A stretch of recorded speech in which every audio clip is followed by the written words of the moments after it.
सभ्यता की नींव सिर्फ ईंटों और पत्थरों पर नहीं टिकी है, बल्कि उस जमीन पर टिकी है जिस पर हम चलते हैं। आज के इस विश्लेषण में हम मैदानों के उन 6 प्रमुख प्रकारों को गहराई से समझेंगे, जो असल में मानव प्रगति के सबसे बड़े वास्तुकार रहे हैं। एक बहुत बड़ा सवाल ये उठता है कि आखिर ये साधारण से दिखने वाले समतल मैदान मानव सभ्यता की पूरी दिशा कैसे तय कर देते हैं। पैरों के नीचे की ये जमीन सिर्फ शांत या निष्क्रिय मिट्टी का ढेर नहीं है।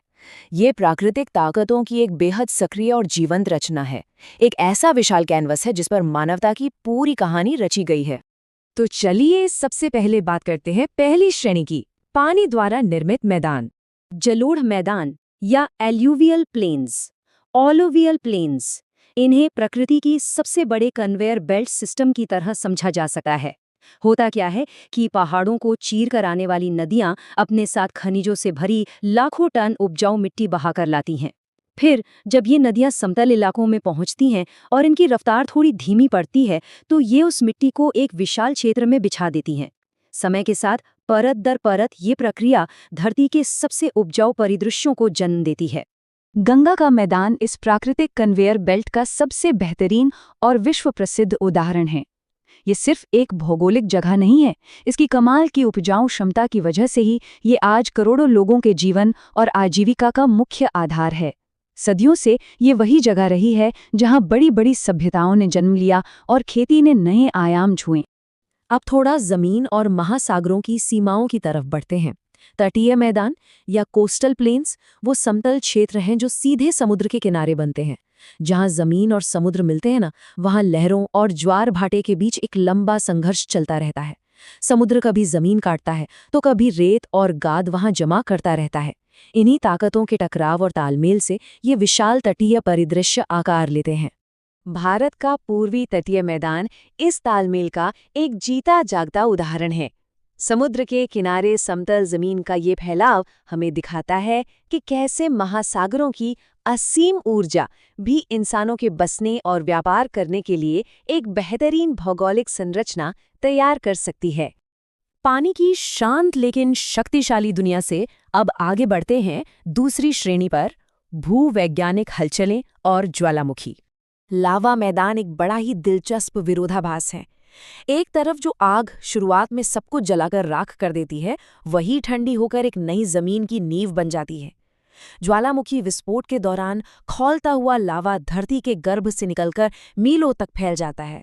फिर समय के साथ जब ये जमता है तो ये विशाल, समतल और खनिजों से भरपूर लावा मैदानों को जन्म देता है। हजारों सालों बाद यही ज्वालामुखी की राख दुनिया की सबसे बेहतरीन कृषि भूमि में बदल जाती है। इस प्राकृतिक चमत्कार की विशालता को दक्कन के पठार के कुछ हिस्सों में साफ महसूस किया जा सकता है। ये प्राचीन लावा प्रवाह इतने बड़े थे कि इन्होंने पूरे के पूरे परिदृश्य को हमेशा के लिए बदल कर रख दिया, जो आज एक बेहद महत्वपूर्ण समतल भूमि बन चुके हैं। ज्वालामुखी के लावा के अलावा धरती के भीतर की उथल-पुथल भी किसी जादू से कम नहीं है। संरचनात्मक मैदान या स्ट्रक्चरल प्लेन्स पूरी तरह से अंदरूनी टेक्टोनिक प्लेटों के खिसकने से बनते हैं। पृथ्वी की ऊपरी परत को एक विशाल जिक्सो पजल की तरह समझ लीजिए।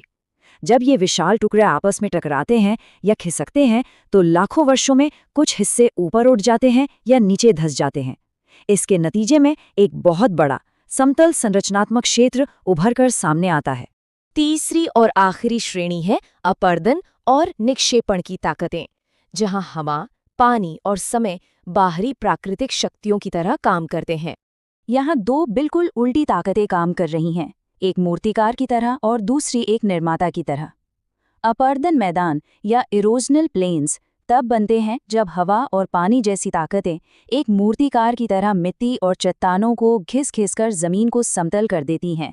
दूसरी तरफ है निक्षेप मैदान या पोजिशनल प्लेन्स, जो मिट्टी और रेत के एक जगह इकट्ठा होने से बनते हैं, बिल्कुल वैसे ही जैसे कोई निर्माता ईंट दर ईंट कुछ बनाता है। यानी एक ताकत जमीन को छीलती है तो दूसरी उसे बनाती है। तो अगर इस पूरी चर्चा को जल्दी से समेटा जाए तो 6 मूलभूत मैदान सामने आते हैं। पानी द्वारा तराशे गए जलोढ़ और तटीय मैदान, पृथ्वी की आग और हलचल से बने लावा और संरचनात्मक मैदान, और आखिर में हवा पानी से गढ़े गए अपर्दन और निक्षेप मैदान। ये भौगोलिक विविधता ही वो आधार है जिस पर मानवता की आगे की पूरी कहानी टिकी हुई है। अब आते हैं इस विश्लेषण के सबसे अहम हिस्से पर, मैदानों का महत्व। ये वही मोड़ है जहां भूगोल और मानव इतिहास आपस में जुड़ जाते हैं। ये समतल जमीन असल में मानव विकास के 4 मुख्य स्तंभों के बीच एक अटूट कड़ी बनाती है। सबसे पहले, खेती के लिए एक उपजाऊ जमीन जो लाखों लोगों का पेट भरती है। जब उत्पादन बढ़ता है तो कच्चे माल को उत्पादों में बदलने के लिए उद्योगों की जरूरत होती है और उन्हें लगाने के लिए समतल जगह चाहिए। फिर इन उत्पादों को एक जगह से दूसरी जगह ले जाने के लिए सड़कों और रेलवे का जाल बिछाया जाता है, जो पहाड़ों के मुकाबले मैदानों पर बनाना कहीं ज्यादा आसान और सस्ता है।